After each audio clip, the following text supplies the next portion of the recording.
Olá, boa noite.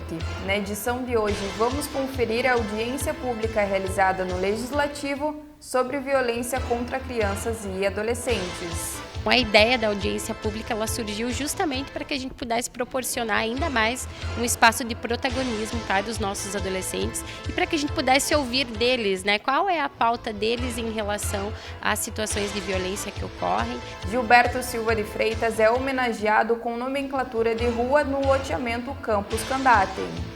Um grande homem, trabalhador, que por muitos anos trabalhou no Hospital São Vicente de Paula e também foi grande tradicionalista. Maioria do plenário aprova a concessão de subsídio tarifário ao transporte coletivo. Eu, como líder de governo, organizei 2, 3 reuniões onde veio as empresas qual detém a concessão, foi levantado a licitação, qual foi cobrado do Poder Executivo, está em tratativa, logo teremos o edital para licitação de novas empresas.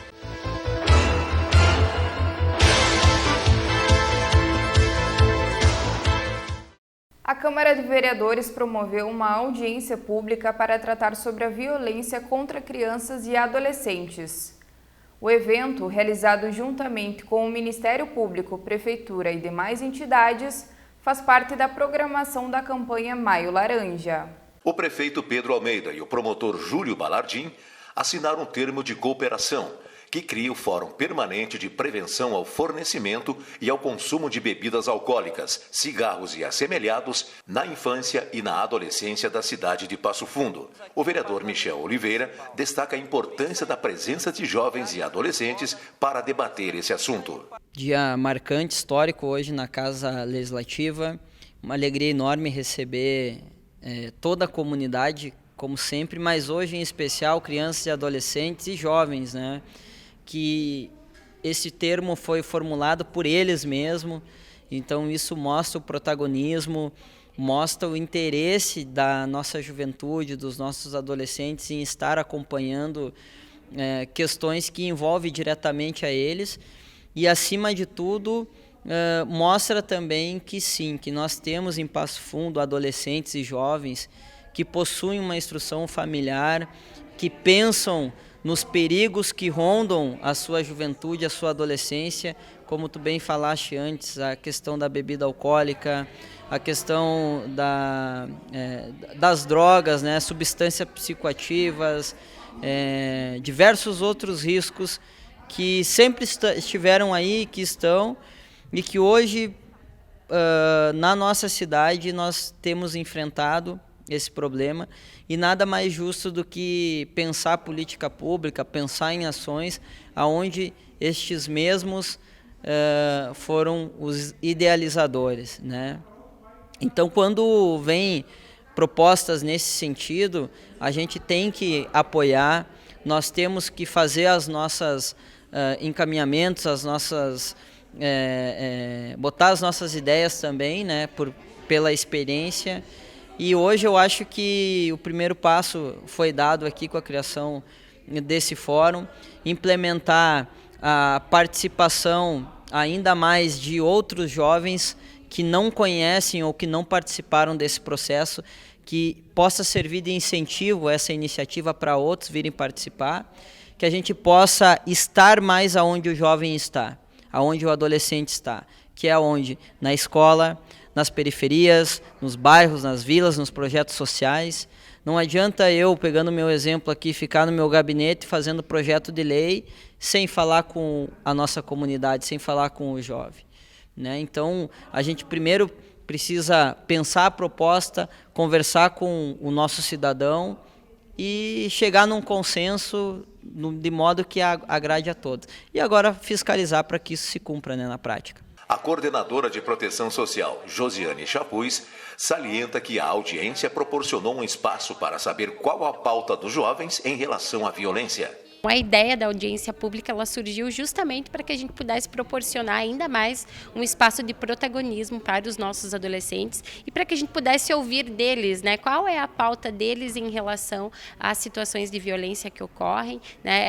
Esse momento ele foi pensado em razão da campanha do Maio Laranja, que é onde se levanta principalmente a temática em relação à violência sexual contra a criança e com o adolescente, culminando aí com a criação desse fórum permanente, que vai proporcionar proporcionar então esse espaço de uma forma instituída e legal no município, trazendo aí as responsabilidades de todos os órgãos da rede, do poder público e também da sociedade, para que a gente possa pensar essas temáticas, para que a gente possa pensar então aí que existem diversas formas de violência contra a criança e contra o adolescente e que uma coisa não está desassociada da outra. Então, quando a gente fala de violência sexual, de exploração sexual, isso também está relacionado ao uso de álcool, ao uso de droga, né? E nós precisamos ouvir eles, né? Eles são os principais protagonistas, tanto do fórum como, né, como vocês puderam acompanhar aí, foram os protagonistas dessa audiência pública, que, como eu falei, depois que a gente escuta eles, as proposições e as experiências deles, a gente sai muito mais motivado e a nossa criatividade ela abre, né, para realmente pensar políticas públicas que vão de fato alcançar eles e vão levar em conta a opinião deles para uma construção melhor. Os alunos Micael de Quadros e Gabriela Dal Bosco falaram da importância de ter um espaço para que os jovens possam participar e serem incluídos, serem ouvidos, para poderem expressar seus pensamentos. Eu acredito que o fato de haver um espaço de debate, um espaço de construção de um projeto como o Fórum, que transpassa por muitos lugares, como a Câmara de Vereadores, o Ministério Público, é de extrema importância que haja essa nossa participação, haja essa nossa inclusão, porque isso traz experiência para nossas vidas e isso também edifica o projeto. Afinal de contas, é um projeto que pretende impactar pessoas da nossa idade. Então, nada melhor do que ter pessoas da nossa idade dizendo como as coisas podem acontecer, como pode haver um impacto maior ou até, às vezes, menor, como pode ser mais produtivo e mais eficaz também o projeto. Você que convive com o pessoal assim, da tua idade, adolescência, assim, tudo, o que você nota neles assim que precisa, digamos assim, uma atenção, um foco maior para eles também terem consciência do perigo que estão correndo? Eu acredito que hoje a gente tem uma cultura, e isso foi algo inclusive muito debatido nas reuniões do fórum, que normaliza muitas vezes e até banaliza o ato da bebida, o ato do uso de entorpecentes, o ato do uso do cigarro eletrônico, que é proibido no Brasil, mas que a gente vê que é uma realidade cada vez maior, não apenas nos espaços de casa, mas até nos espaços escolares. Então, acho que o que falta mesmo é uma certa sensibilização, é chegar a informação de uma maneira clara, direta e que realmente impacte os alunos. Faça com que eles reflitam sobre essa realidade e sobre os malefícios do uso desses meios. Eu acho que com toda certeza é essa falta de ser ouvida. Eu acho que às vezes essa cultura que a gente tem de beber antes da idade, querendo ou não, às vezes é uma falta de escuta que a gente tem dos jovens, porque tem todo esse negócio de juventude não sei o que, é o futuro. Não, que nem o vereador falou, a Regina falou, né? A gente é o presente, então a gente precisa ser ouvido agora e eu acho que é isso que falta para nós. É essa falta de escuta do fórum e, enfim, das pessoas que estão podendo efetivar os nossos sonhos, sabe? O projeto de lei do vereador Evandro Meirelles, que denomina uma rua no loteamento Campos Candatem de Gilberto Silva de Freitas, foi aprovado por unanimidade. Na tribuna, o parlamentar falou sobre o período que o senhor Gilberto trabalhou no Hospital São Vicente, seu único emprego por 46 anos, e lembrou sua paixão pelo tradicionalismo e o futebol. Na tarde de hoje tivemos mais um projeto de nomenclatura de nossa proposição, votado aqui na hora do dia na Câmara de Vereadores de Passo Fundo e foi aprovado por unanimidade pelos colegas vereadores. Desta feita, homenageamos seu Gilberto da Silva, o Gilba, um grande homem trabalhador que por muitos anos trabalhou no Hospital São Vicente de Paula e também foi grande tradicionalista, sempre participou das invernadas artísticas, um dos pioneiros da invernada Chirua da 7ª Região Tradicionalista. Um homem que sempre contagiava com a sua alegria as pessoas ao cultuar a tradição, um homem que gostava do futebol, torcedor ferrunho do Esporte Clube Gaúcho, aqui de Passo Fundo e também do Grêmio. Então, para nós hoje foi uma satisfação imensa poder homenagear essa grande pessoa aqui na Câmara de Vereadores de Passo Fundo, eternizando o nome do nosso amigo e saudoso Giba, com este nome de rua para a nossa cidade. Primeiro agradecer ao vereador Evandro Meirelles, né, pela iniciativa e também ao Jerônimo, que é um amigo próximo, cunhado do meu irmão, que surgiu com a ideia, né? Eu acho que essa homenagem ela é um reflexo do que o pai foi para os amigos, sociedade e família, enfim, né? Um exemplo de quem saiu de baixo não conquistou muito, mas aquilo que ele conquistou era tudo. Então ele acabou sendo um exemplo para muita gente, para nós, filhos, né? E isso reflete em muitas outras pessoas que acompanharam a trajetória dele, né? Em todos os meios que o pai se envolveu, ele sempre foi uma referência por ser um cara muito alegre, muito ponderador e um cara muito feliz, enfim, um cara pleno, né? Ele sempre teve essa ideia de plenitude com a vida, principalmente depois que a gente ficou adultos, que ele conseguiu dar uma descansada, né? Então teve essa questão. O pai, ele era um cara muito feliz, ajudava todo mundo, né? Até por ter passado por poucas e boas durante a vida, né?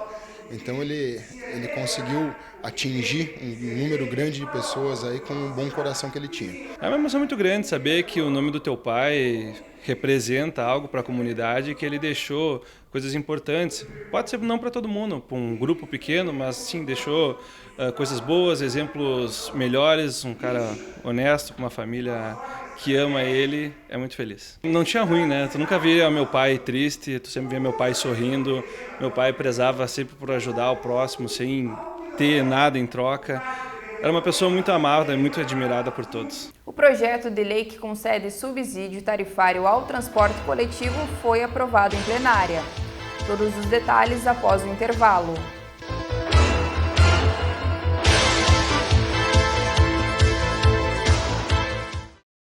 O Pedro adora viajar com a família. Churrasquinho à beira-mar, ele tá lá, assando. Chimarrão com a esposa, é com ele mesmo. Futebol com os filhos, ama demais. Mas às vezes a tristeza bate. O Pedro é HIV positivo. Mas não é por isso que ele sofre. É por causa do preconceito com as pessoas que vivem com HIV. Eu vivo com HIV. Com preconceito não. Governo do Rio Grande do Sul. Novas façanhas na saúde.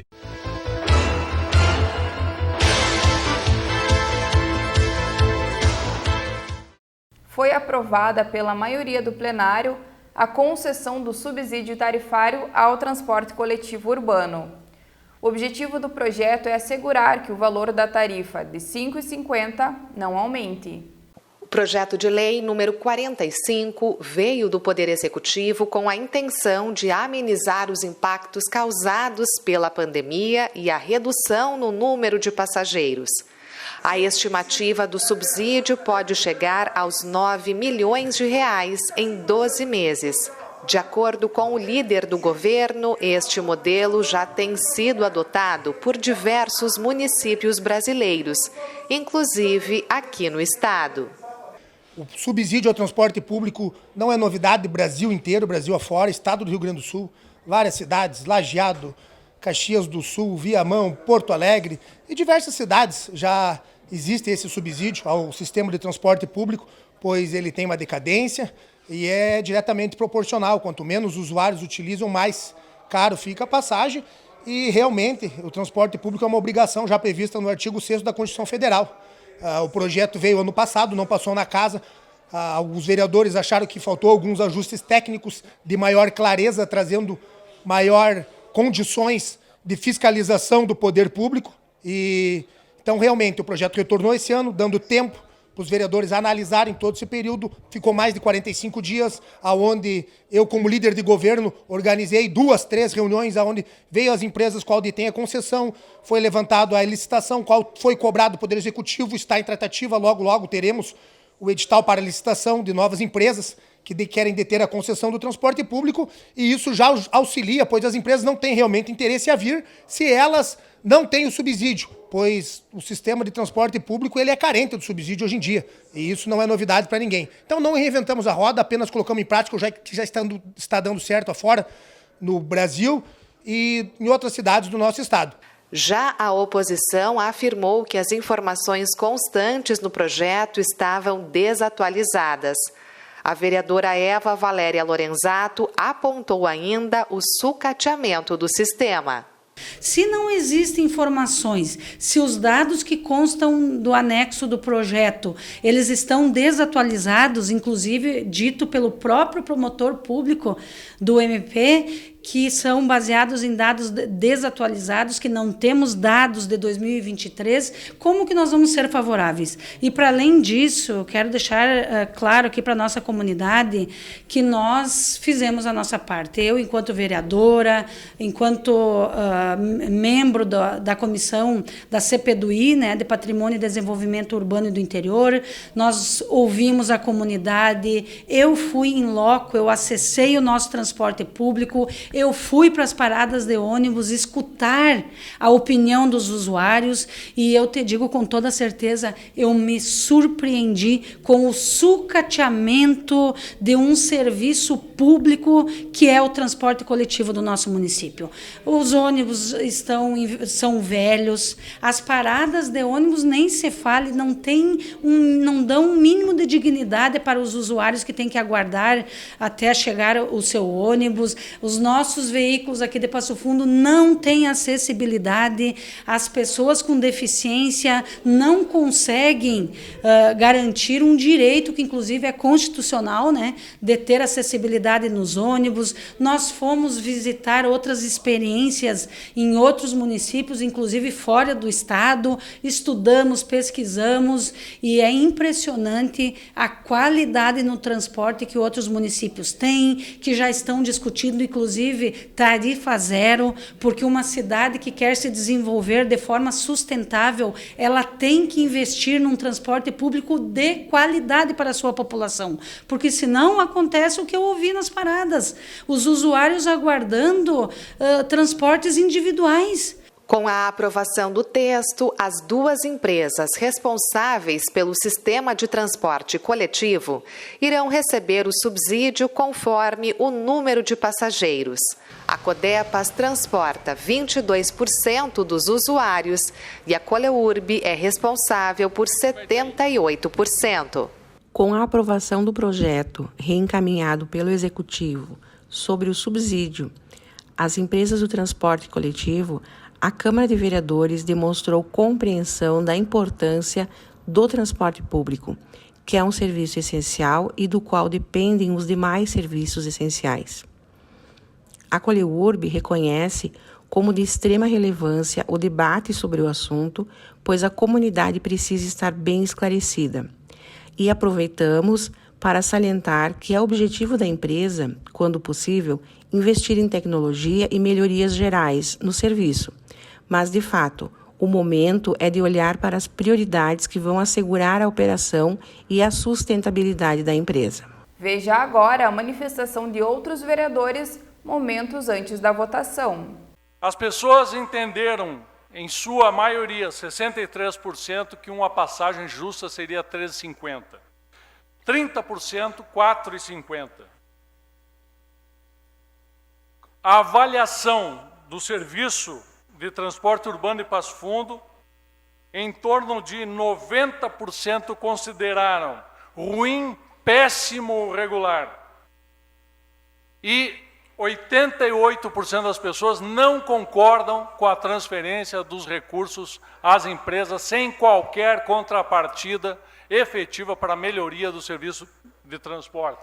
E o poder público emitiu um vídeo dizendo que tem o compromisso de congelar.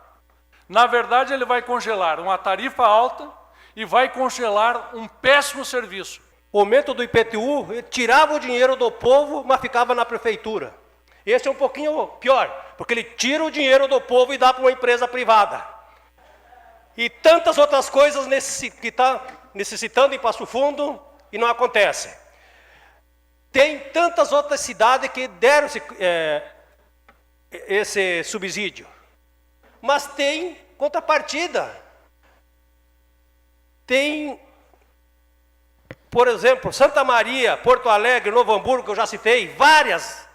Todas elas têm redução de passagem, prolongamentos de linhas de ônibus, melhoramento na frota, e esse aqui não diz nada. Então fomos lá ao cara ver lá como é que é o funcionamento, lá é quilômetro rodado. Viu? Com certeza, é quilômetro rodado, mas quem é a iniciativa de quem quer? É da prefeitura. A prefeitura que faz tudo. Não, colegas não pagam, estudantes não pagam passagem, idosos não pagam passagem, tudo com bilhetagem eletrônica, tudo com ar-condicionado.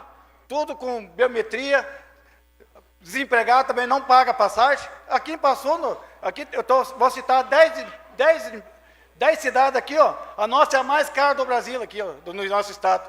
É 5,50, a mais cara aqui é 4,80, que é Porto Alegre, e a cidade maior aqui, 4,80, a nossa é 5,50. Aí vocês querem o quê? Que nós aqui aprove, nós representantes do nosso povo, sabendo de tantas prioridades que tem, de repassar 9 milhões de reais para uma empresa milionária? Milionária sim! Anos e anos!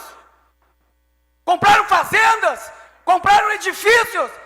Aí agora deu uma pandemia para todo mundo, nenhum empresário de Passo Fundo ganhou subsídio, ganhou incentivo nenhum financeiramente do executivo nosso.